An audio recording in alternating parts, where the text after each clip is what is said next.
Iranian dissident filmmaker Jafar Panahi has won the top prize at this year's Cannes Film Festival. Panahi was awarded the coveted Palme d'Or, or Golden Palm, for his revenge thriller, It Was Just an Accident. The winner was chosen by a 9-member jury led by Juliette Binoche. Panahi called for freedom in his country as he accepted the award. And let's go now to Cannes, where we find DW Culture correspondent Scott Roxborough. Scott, what convinced the jury ultimately to award the Palme d'Or to Panahi?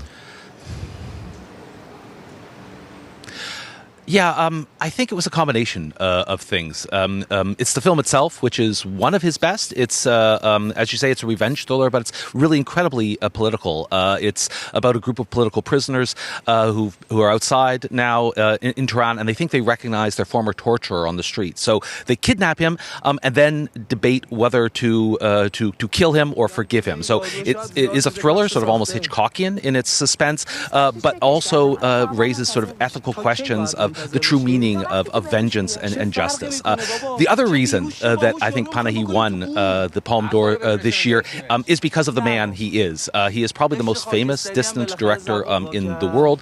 He's been, a few years ago, he was in prison in Iran. He had been under a 20-year ban on filmmaking and was banned from leaving the country. Those bans were fairly recently lifted, and he was able to make this film from outside a prison. But he is really a symbol of artistic resistance against authoritarianism. And I think that, as much as the film itself, was the reason he won. What else stood out to you in this year's competition? Well, it's interesting because Cannes tends to present itself as a filmmakers festival, a festival that focuses on cinema and not on the politics around the cinema. But this year was a bit different. A lot of the issues that are on everyone's mind these days, Ukraine, Gaza, they were present here at the festival, both on the screen. There were documentaries and feature films dealing directly with the issues in Ukraine and in Gaza, and on the red carpet and at the press conferences here, where filmmakers referred to these issues, which were very outspoken in their political statements, something you really haven't seen here in previous years. The other thing I have to say is this was probably one of the best years in terms of just the quality of cinema on screen. Jafar Panahi, of course, mentioned, but there was a stream of other incredible films, some from quite young filmmakers, which gives hope for the future of cinema.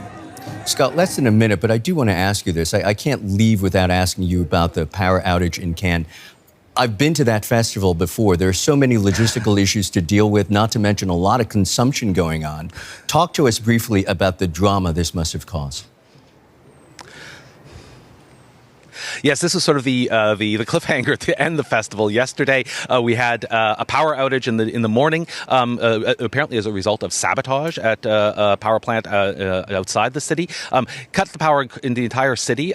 Luckily, the Palme, the center of the festival, which is right behind me, has its own power supply. So that kicked in quite quickly, and it was clear from very early on that the festival would go ahead, that the ceremony would go ahead. But there were a number of hours where no one could get a coffee. No one could buy anything with a credit card, and people went into a small little panic thinking the world was about to end. But it was very much first world problems, and after a couple of hours, power was back on, and the festival continued as planned. How can we live without our croissants? That is Scott Roxborough from Cannes. Many thanks, Scott.